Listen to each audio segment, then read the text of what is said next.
The remote community of Yuendumu in Central Australia is a long way from the hallowed turf of the MCG, and it's been an extraordinary journey for former barefoot footballer Liam Jurrah, from his outback home to star recruit at the Melbourne Demons Football Club. But the dreams of Liam Jurrah and his community came crashing down when the champion was arrested in his hometown last month and charged over a brutal attack which may see him face up to 14 years in jail. The backdrop to this story is a long-running clan feud that's paralysed Yuendumu and prompted Indigenous elders to call for a return to traditional payback to resolve their disputes. Reporter Michael Coggan spent 5 days in Yuendumu to file this report.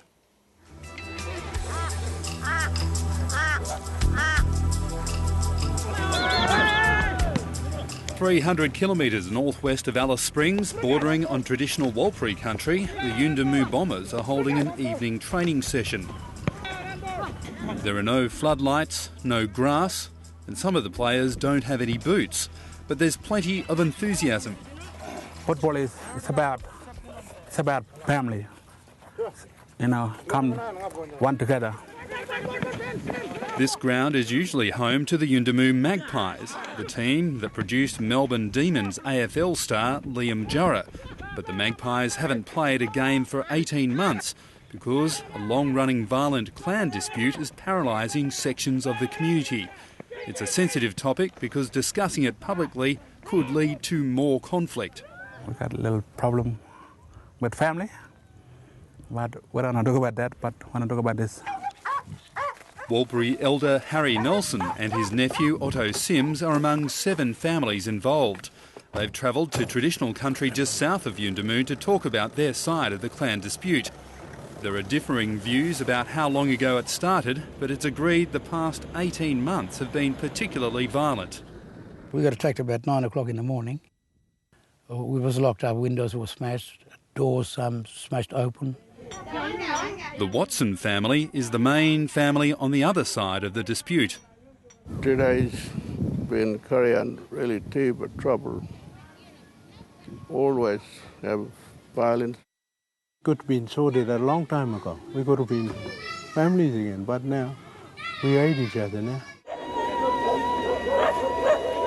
The latest chapter in the clan dispute began with the death of a talented footballer, 21-year-old Kumanjai Watson.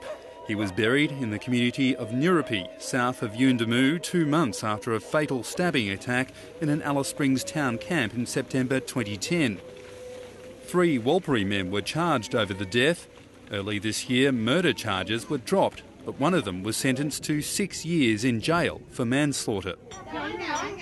Kumanjai Watson's family see the sentence as too lenient and want to use the traditional Aboriginal law of payback, known here as mala mala, to resolve their differences. There may be more killing. We don't want that. We want to stop all that.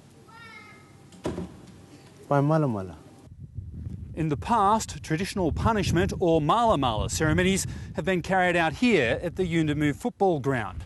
Hundreds of people would gather to witness the victim's family metre out punishment against the perpetrator, often in the form of a spear through the leg. Police were told to stay away from these ceremonies, but that no longer happens. Ted Egan was the government superintendent of Yuendumu back in the late 1950s. He often witnessed traditional resolution of disputes, including spearings. If there were blues or, indiscretions, it was very easy. You just ask the old people to come and sit down and how do we fix this? And they'd say, leave it with us. We know the rules. This is our country.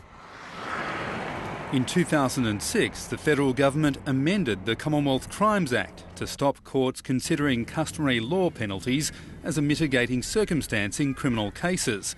That stance was further entrenched in the new laws the federal government used to take control of Territory Aboriginal communities in 2007.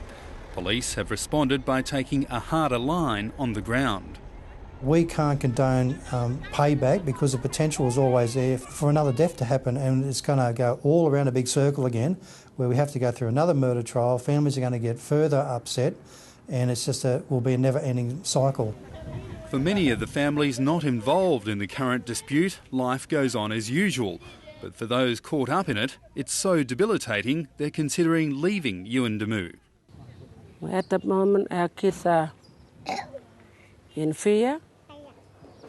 They're not going to school. And at home, we have sleepless nights. See you, Mop. Policeman Paul Jones is part of a trial program employing community engagement officers. It's his job to connect with community leaders to avoid violence. They see a lot of people that aren't from the community come in here for a very small period of time and then take off. And until they work you out, they'll find it very hard to open up to you. Baby seat, you'll be able to get it. Yuendumu usually has a population around 800, but the clan dispute and related court proceedings have taken people out of the community into Alice Springs and sometimes into jail. In late 2010, dozens of people travelled to Adelaide to escape the violence. When we came back, we just got back, and the next day we got attacked. Every one of us got hurt. In early March, Yuendumu football star Liam Jurrah returned to Central Australia after being given leave by the Melbourne Football Club to travel home to attend to family business. But there was a violent confrontation in an Alice Springs town camp on the 7th of March and police arrested Liam Jurrah. The 23-year-old faced court in Alice Springs this morning after spending the night in the police watch house. A man was allegedly attacked with a machete and hospitalised with injuries.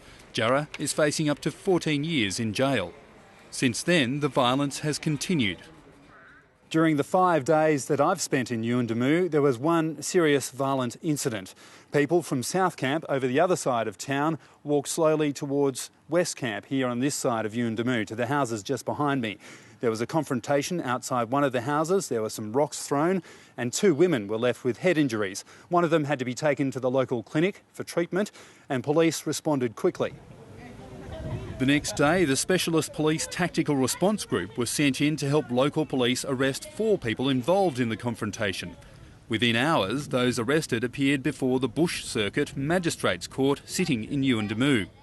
It's a quite complex issue to deal with, but we've got steps in place at the moment to try and nip a lot of this activity in the bud very, very quickly.